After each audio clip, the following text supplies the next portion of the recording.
Welcome back to Upfront. Tomorrow marks the 100th anniversary of Wisconsin being the first state to ratify the 19th Amendment, which gave women the right to vote.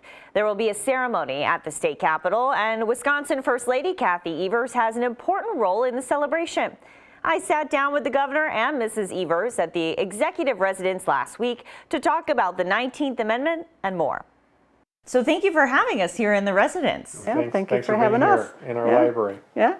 So Mrs. Evers, you're new in this role, 5 months in. How are you settling into being the First Lady of Wisconsin? Well, the people around me have helped me settle in, even to the point where they unpack some of my stuff and and put it into the closet and stuff. So that certainly has helped. And Tony's pretty even keel. He doesn't come home and get frustrated over things or something, so he makes it easy too. Yeah. So overall, it's been, the transitions have been pretty good, other than the personal part where we used to have our freedom of being by ourselves or whatever, and now we have the DPU with us and stuff, which they're great people and stuff. It's just an adjustment to get used to having people around like that. Having the security. Having the security. Is there anything you didn't expect? Anything that surprised you?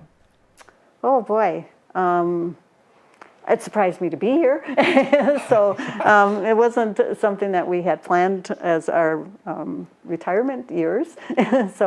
But I can't say that I'm surprised about anything politically, going on or whatever. So, and we opened this house up to the public as much as we can. So we want to share it. It's their house as much as ours. And so it's one meeting, lots of different people. And so I can't say that I'm shocked about something or whatever, but it really has been enjoyable so far. And I think a lot of it's because the people that we work with are very good.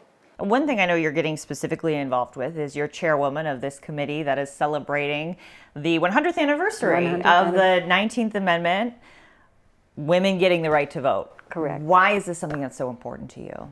Well, you look back 100 years or even 70 years beyond that, how women have worked very hard to try to get the right to vote. So we got to keep that legacy going. We still have issues of people having rights to vote, and we want to make sure that the legacy of the women's suffrage continues within Wisconsin, and make sure that everybody has the right to vote.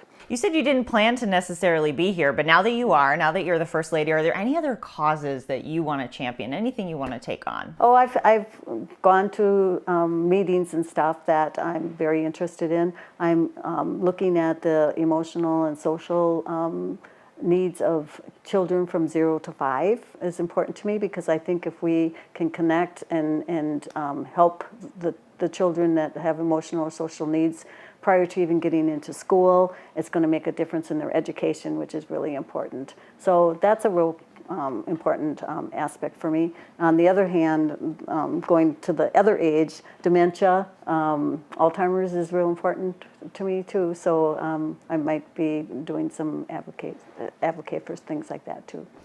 Governor, you've really surrounded yourself with women in your office. Yes, I have. You've appointed women to important high-up positions. Mm-hmm. Was that intentional?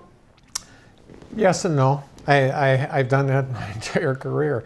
I found that the real strength in the education world, frankly, is around women. There's certainly many more women than men, and I've had the opportunity to work with some really strong women. And during the campaign for this office, we had campaign managers, and most of the staff were women.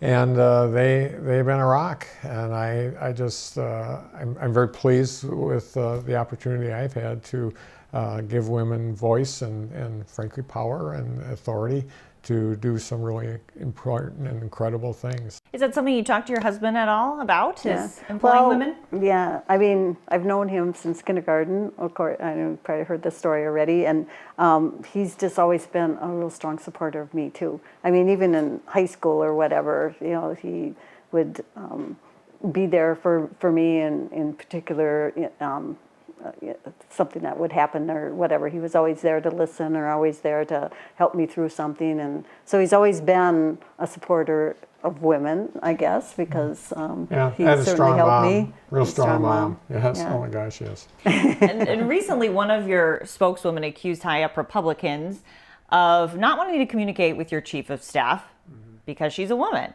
Do you think that's true? Has the communication changed at all since then? Well, we've had communication since, and I think we've moved on from that point. But I do find it odd that there was a refusal actually to communicate through, good channels. The chief of staff. I've had chief of staffs in other organizations who have been women, and I've had no problem with having people be, interacting instead of always with me and going through a channel like that. I think it's important. So yes, we've moved on from that point, but I found it odd that there was a refusal to go through those channels. Do you still think that it's because she's a woman? Well, I only those guys on the other side know that the answer to that. All I know is that we have a perfectly capable staff, and they happen to be mostly women. And I'm encouraging people that wish to interact with me. Yes, I meet with people all the time, but you can only be so many places at one time, and I expect that if people have a need to have a good answer and an answer that is reflective of what I would answer, they would go to the folks that I have empowered, and that includes the chief of staff. Mrs. Evers, thank you. Oh, well, thank you very much. Governor, Thanks so much. appreciate your time. Thank you much. Appreciate it. Thank you. You'll find more about Wisconsin's ratification of the 19th Amendment and related celebrations on the web. Check out the new web portal, womenvotewi.wi.gov. You'll find resources, events, and information about the 19th Amendment's relevance to the issues of today. Next, the threat to some property owners along Lake Michigan, the fate of this house, and the scientists who are fighting to save property.